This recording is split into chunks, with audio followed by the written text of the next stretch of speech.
All right, boys and girls, let's continue our journey of American history. We now have a Constitution. Let's find it's going to work. The Whiskey Rebellion was put down.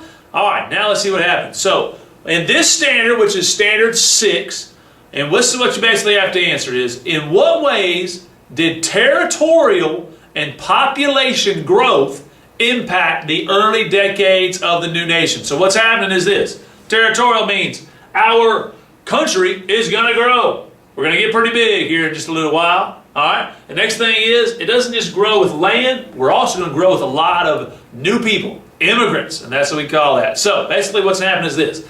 In the decades right after the ratification of the Constitution, the United States increased both its size and its population.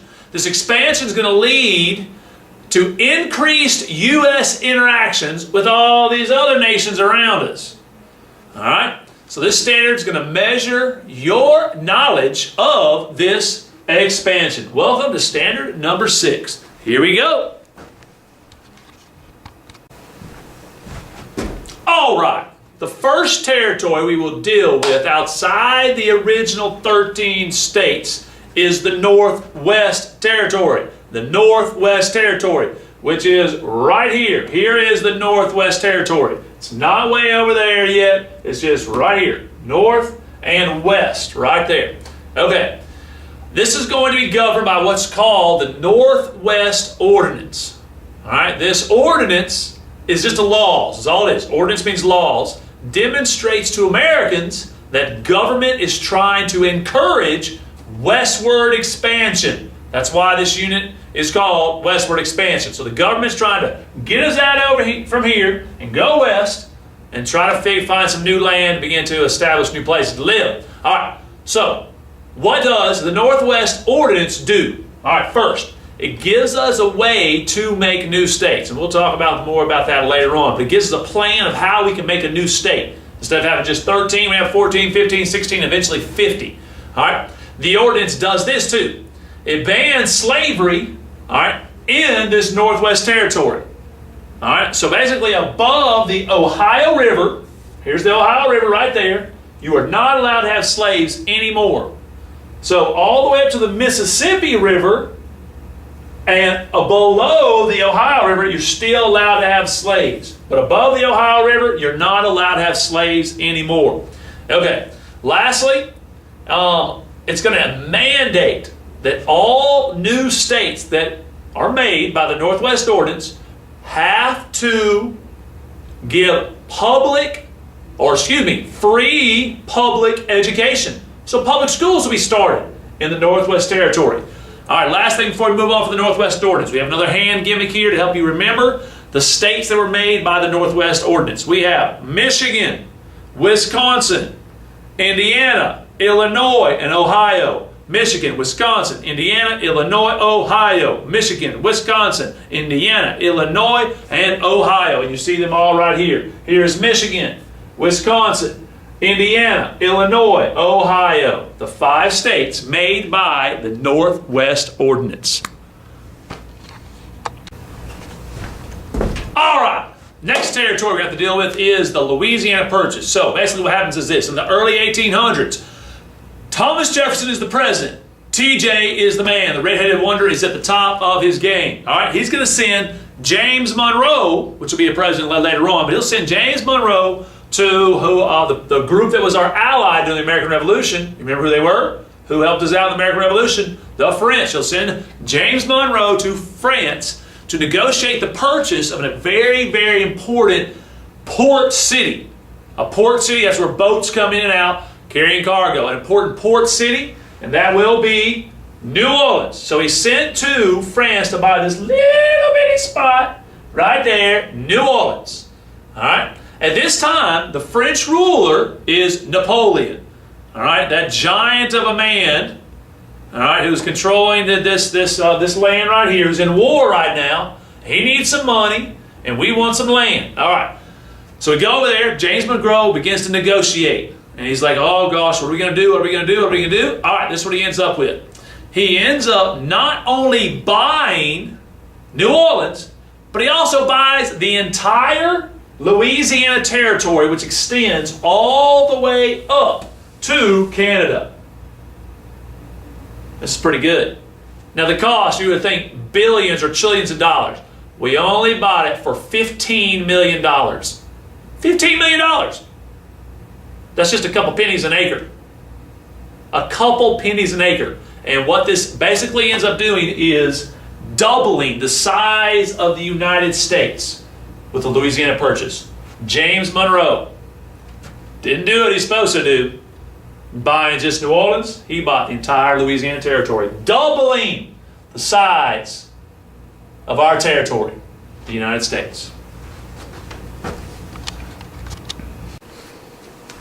Okay, now here we go. We've got the Northwest Territory solved. We've got this new land called the Louisiana Purchase. Here's a better map showing you exactly what it was, doubling the size of the United States of America. Now, TJ, the Red-Headed Wonder, our president, is going to send 2 explorers out to find out what's in this new territory of ours. So he's going to start the Lewis and Clark expedition, which you know a lot about, I hope.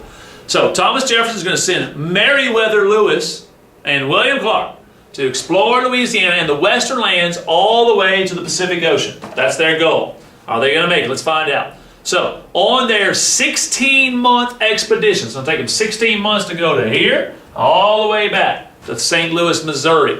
All right. They're going to be guided by an Indian young lady named Sacagawea. All right. Lewis and Clark charted the trails west, mapped the rivers. They end up following the Missouri River. They follow the Salmon River, the Snake River, the Columbia River, all the way to the Pacific Ocean. All right. When they got there, there's some great articles from there's some diaries. It's like, oh, the joy is what Meriwether wrote.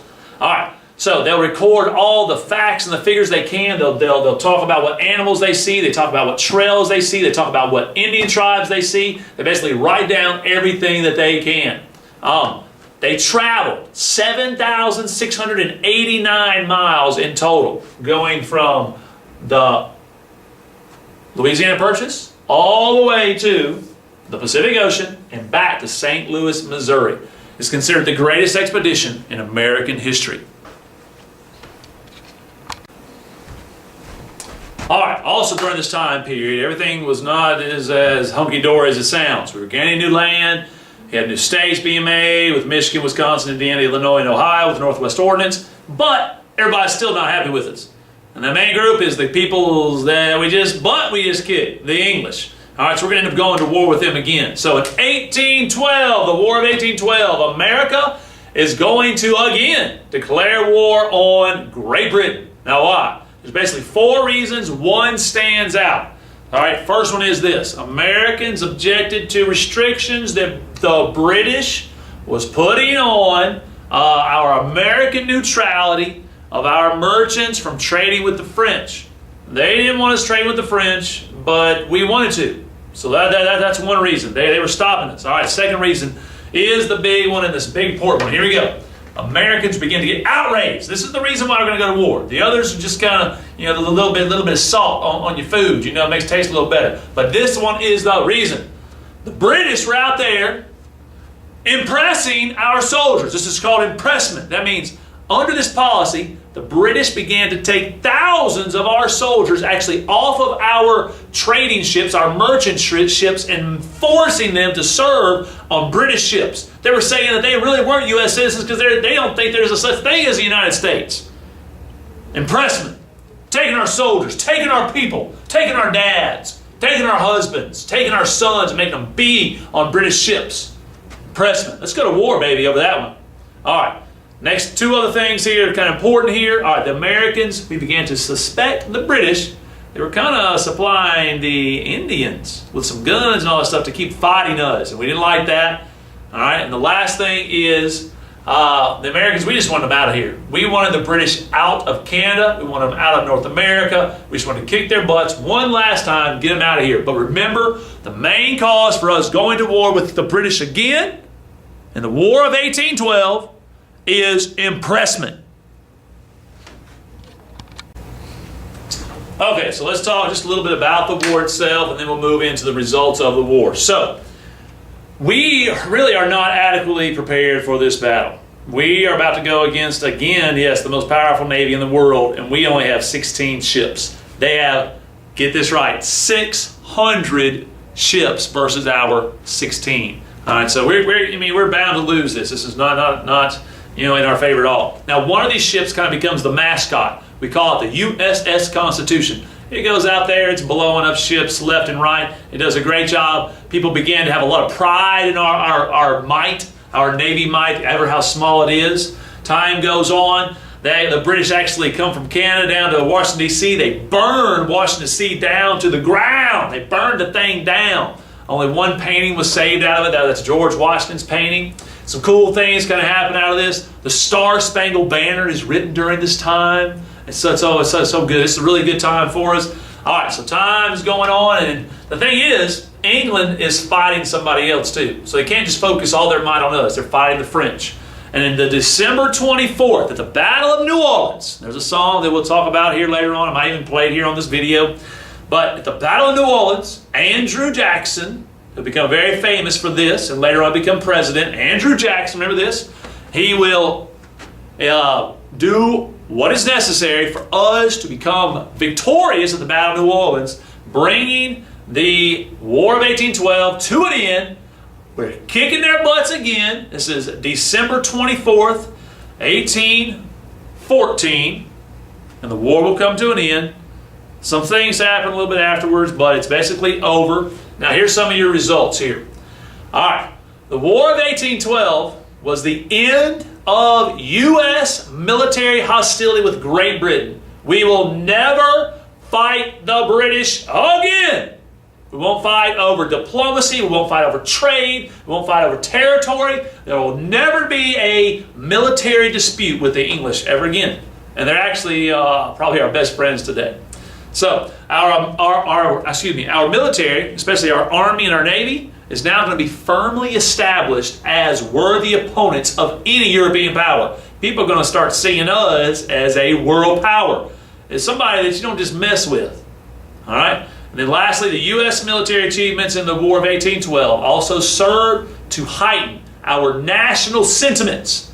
We're like, go USA! We love this place. Our national sentiments. We feel so good. Our morale is boosted. We love America. We have our own national anthem now. Things are good. It's proud to be an American. And here is a tribute to the Battle of New Orleans during the War of 1812. We took a little trip, hauled from Jackson down the mighty Mississippi. We took a little bacon and we took a little beans, and we caught the bloody British in the town of New Orleans. We fired our guns and the British kept coming. There wasn't as many as there was a while ago. We fired once more and they began to run down the Mississippi to the Gulf of Mexico. We looked down the river and we see the British come. There must have been 100 of them beating on the drum.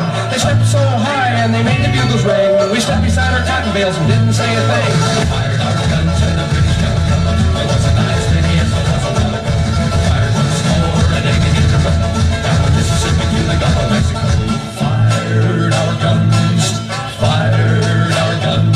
Oh, Hickory said we could take them by surprise. If we didn't fire our muskets, though, we looked them in the eye. We held our fire till we see their faces well. Then we opened up our squirrel guns and really gave them well. We fired our guns and the British kept coming. There wasn't as many as there was a while ago. We fired once more and they began to run down the Mississippi to the Gulf of Mexico.